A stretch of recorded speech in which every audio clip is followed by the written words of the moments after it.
لو عايز تعرف ايه اللي حصل في دورة مركز شباب سنهرة خليك معايا لبعد الفاصل وانا هقولك على كل حاجة.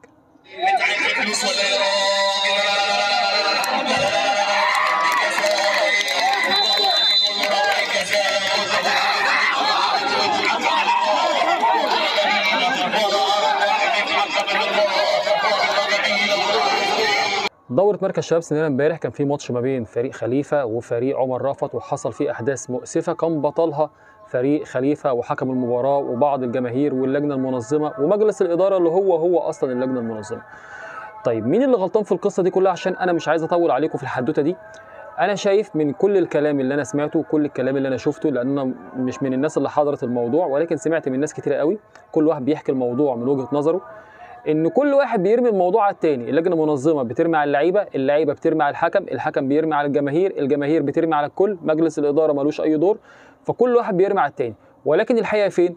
الحقيقه ان الكل غلطان، الكل مقصر. لو في واحد حاسس ان هو مش غلطان يبقى مش شايف نفسه. وهنجيب الموضوع من اوله، هنجيب الموضوع من اوله. هل مجلس إدارة مركز شباب سنهرة المتمثل في الكابتن أحمد ربيع حجاج، الكابتن نصار، الكابتن رمضان، الكابتن حاتم أبو زيد، هل الناس دي بقى أقصى طموحها إن هي تعمل دورة رمضانية؟ هل الناس دي لما تعمل دورة رمضانية وتنجح الدورة الرمضانية هل ده كده بالنسبة لهم إنجاز؟ إيه الجديد؟ إيه الجديد يا كابتن نصار أنت والكابتن أحمد ربيع والكابتن رمضان والكابتن حاتم أبو زيد مع كامل احترام وأنتوا كلكم إخواتي؟ إيه الجديد في إن أنت تعمل دورة رمضانية؟ هل في بلد حواليك أصلا ما بتعملش دورة؟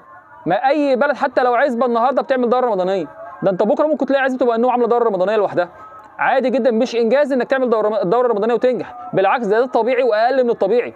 وكل المجالس الادارات اللي قبلك عملت دورات وناجحه واحسن بكتير من اللي دلوقتي، وكانت بتعمل دورات كمان في النادي الترابه، والناس القديمه عارفه الكلام ده كله.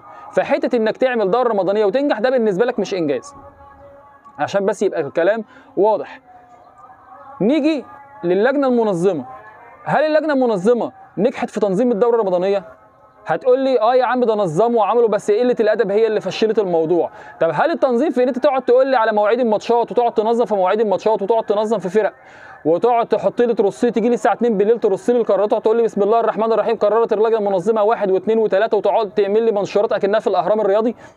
هو ده التنظيم؟ بس ده مش التنظيم، ده جزء من التنظيم، ده جزء من التنظيم، انما مش هو ده التنظيم. التنظيم اللي على حق ربنا، التنظيم الصح انك ترسم الموضوع اول عن اخر، له اركان. قرارات اللجنه المنظمه وتنظيم مواعيد المباريات دي كلها جزء، مجرد جزء من التنظيم. انما في جزء تاني اهم، ان الحكم لازم يكون على قدر الموضوع. الكابتن هشام، وده برضه ده جزء هنتكلم فيه دلوقتي بس خليه على جنب. التنظيم الجماهيري اللي موجود، انت مش هتعرف تنظم الجماهير الموجوده، يبقى لازم تجيب حد ينظم، لازم تجيب حد ينظم معاك. الناس اللي موجوده كان الكابتن رمضان طلعان عينه هيعمل ايه ولا ايه؟ نصار طلعان عينه هيعمل ايه ولا ايه؟ لازم تجيب ناس تساعدك. انتوا بتقعوا في نفس الاخطاء اللي بتقعوا فيها كل سنه، هي مفيش جديد. اعضاء اللجنه المنظمه ومجلس الاداره بيقعوا في نفس الاخطاء بتاع كل سنه. السنه اللي فاتت عملوها وحصل خناقات فلغوها ورجعوا عملوها تاني، نفس الاخطاء كل سنه. امتى هتتعلموا من الاخطاء بتاعتكم؟ لحد امتى هنفضل نغلط في نفس الاخطاء ان احنا مش عارفين نسيطر على الجماهير؟ هتقول لي ما هي الناس هي اللي قليله الادب، الجماهير قليله الادب. يا عم ما هي الجماهير دي موجوده في كل البلاد. هو الناس اللي موجوده في البلاد اللي حواليك، ومش عايز اقول بلاد بالاسم، البلاد اللي موجوده حواليك كلهم ملايكه؟ ما هو فيهم ناس حلوين وناس وحشين، بس اللي منظمين على الدوره مسيطرين. يقدر حد عند الكابتن هاني محمد علي يعمل اللي بيتعمل عندنا؟ يقدر حد في دوره في طنان يعمل اللي بيتعمل عندنا؟ يقدر حد في اها يعمل اللي بيتعمل عندنا؟ ما يقدرش، لان الناس مسيطره. نفس اللعيبه بتاعتك دي بتلعب بره، بتلعب بالادب وبالاخلاق ومفيش مشكله. خليفه اللي عمل فيها مشاكل كتير قوي ده، خليفه بيلعب في نمول وهنا وهنا، بيتظلم من طوب الارض وما بيقدرش يفتح بقه. ليه؟ لان الناس اللي في الدوره الرمضانيه المسؤولون عنها مسيطرين. انت مش قادر تسيطر، وده على فكره مش عيب فيك. حته ان انت مش قادر تسيطر ده مش عيب فيك، ده طبيعي. انا واحد لو انا مسؤول عن اللجنه المنظمه في مركز شباب سنهرة، انا كمان مش هقدر اسيطر، بس هعمل ايه بقى؟ هجيب ناس تساعدني في السيطره على الموقف. الموضوع ما بقى زي زمان، قله الادب بتزيد، الشغب بيزيد، يبقى لازم نجيب حد يساعدنا في السيطره. مش عيب، الكبر وحش، الكبر وحش، ان انت يا عم نصار تجيب رمضان ويلا هوب هنعمل دوره وهننظم، غلط. لازم يبقى معاك حد يساعدك، وما تجيبش متطوع. هتقول لي نجيب مين؟ الناس ما بترضاش تساعدنا. يا عم مش لازم متطوعين، هات ناس بالفلوس. ما انتوا بتبعزقوا الفلوس يمين وشمال، ما حدش بيقول لكم لا، هات ناس تساعدك. يا اما ما تعملش عشان ما تضحكش الناس عليك، وعشان ما تظهرش بلدك في صوره وحشه. انت عايز تعمل دوره عشان تعمل حاجه لبلدك، ما تخليهاش تظهر بلدك في صوره وحشه. النهارده حكم زي حكم بتاع السفاينه الكابتن هشام، اما يتهان في الملعب تيجي تقول لي التنظيم نجح؟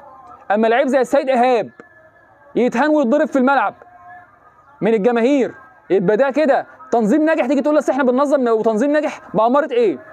ايه امارتك في ان التنظيم ناجح؟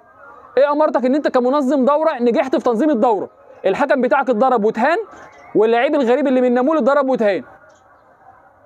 النهارده نامول لها عندنا حق، والسفاينه لها عندها حق. هتراضي الناس دي كلها ازاي؟ هتشطب لفرقه خليفه؟ هو ده الحل؟ ما بكره اي فرقه ثانيه هتعمل شغب. فانت النهارده انت بتقع في نفس الاخطاء، مع كامل احترامي ليكم جميعا. انتوا مش قادرين تسيطروا على الموقف. التنظيم مش في ان انت تجيب لواحد سارح لي بالدفاتر وعمال يأيد لي في ارقام وسكورات، ويجي اخر الليله الساعه 1 بالليل ولا الساعه 2 بالليل يقعد يقول لك بسم الله الرحمن الرحيم قررت اللجنه المنظمه 1 2 3، ويقعد يخرج الناس من الجروات بكل قله ذوق.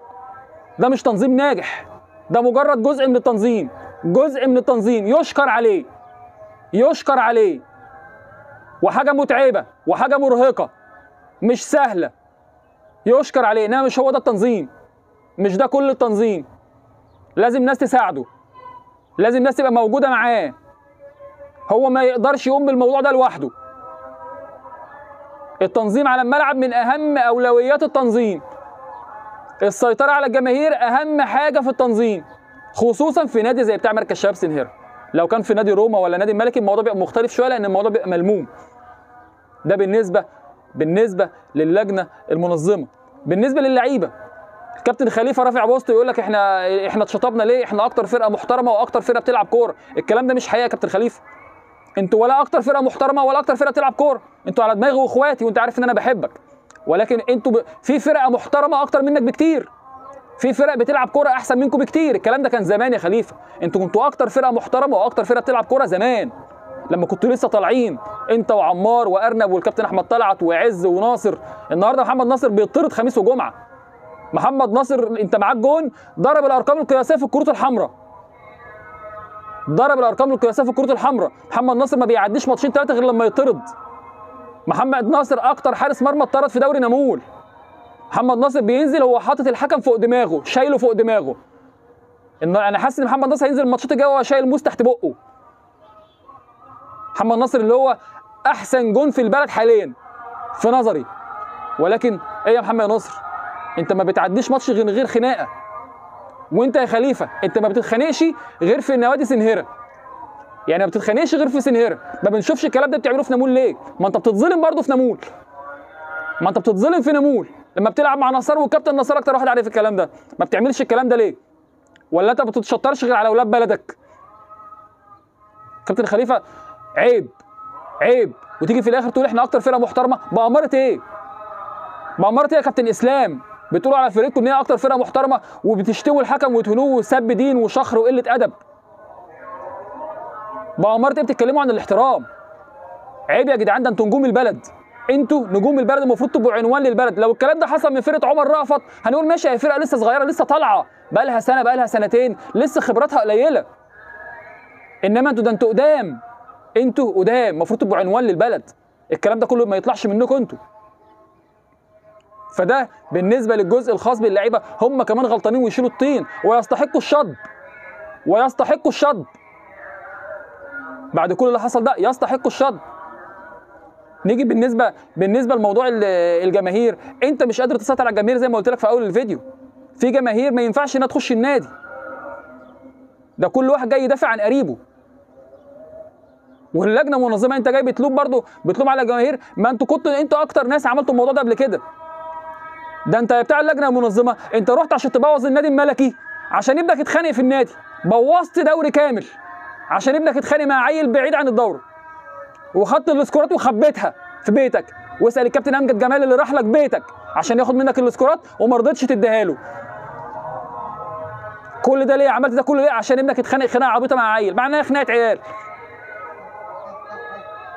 وانا قدرتك وجيت لك وبحترمك، ولحد اللحظه دي بحترمك. ولكن انت اللي عملته مش شويه، انت اللي عملته مش شويه، مع انك كبير على الكلام ده. اتخانقت وبوظت كنت عايز تدمر دوري عشان خاطر خناقه ابنك. فطبيعي طبعا ان كل واحد اللي بيتخانق عشان خاطر ابن اخته، واللي جاي يتخانق عشان خاطر اخوه، ده كله طبيعي انت عملته قبل كده. فبتلوم على الناس ليه؟ فما تلومش على حد، كل واحد بيشوف مصلحته، وكل واحد بيشوف اللي يقدر عليه ويعمله، وكل واحد بيحاول ياخد حقه بدراعه.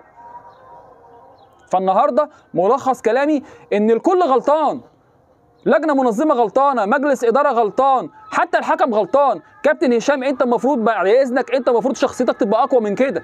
انت من الحكام المميزه جدا جدا جدا، ولكن انت بتطبطب كتير، انت بتطبطب كتير. لازم شخصيتك تبقى اقوى من كده.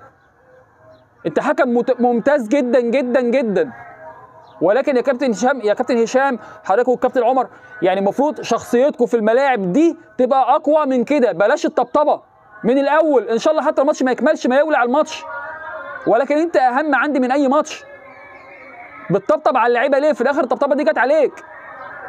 انا بعتذر لك طبعا عن اللي حصل باسم كل بني ادم محترم، عن اللي حصل يا كابتن هشام، وبعتذر لك عن الملأ. وبمناسبه الاعتذار انا برضو بعتذر للكابتن ابراهيم حاتم، لان الفيديو اللي انا وريته لفرقه للحكم هو اللي تسبب ان هم خسروا بعد كده، مع العلم ان الكره اصلا برضو مش ضربه جزاء، ولكن ما كانش فيه فار.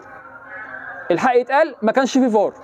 وانا بعتذر لك يا كابتن ابراهيم حاتم انت وفرقتك ان انا وريت الفيديو لحكم الماتش، ولكن صدقني انا وريت الفيديو بناء على طلب الكابتن رمضان، مش من مزاجي. واسال الناس دي هتقول لك الحقيقه. الكابتن طارق نصر جاي لي قال لي الكره ضربه جزاء ولا مش ضربه جزاء؟ قلت له ما اعرفش. طب وريها لي، قلت له والله ده انا لازم اوقف الفيديو. فمشي، وانا فضلت واقف زي ما انا، ولا نزلت ولا اتحركت، لحد ما جالي كابتن رمضان طه سالني، قلت له الكره شكلها كده مش ضربه جزاء، بس يبعت الحكم يشوفها هو اللي يحكم عليها. راح فعلا متدخل ونده للحكم، وساعتها انا نزلت للحكم ووريته الفيديو. يعني الموضوع مش من عندنا، ولكن برضه انا بعتذر لك. وبمناسبه الفرق اللي هي بتلعب كوره احسن منك يا خليفه، احسن فرقه بتلعب في الدوره مش انتوا.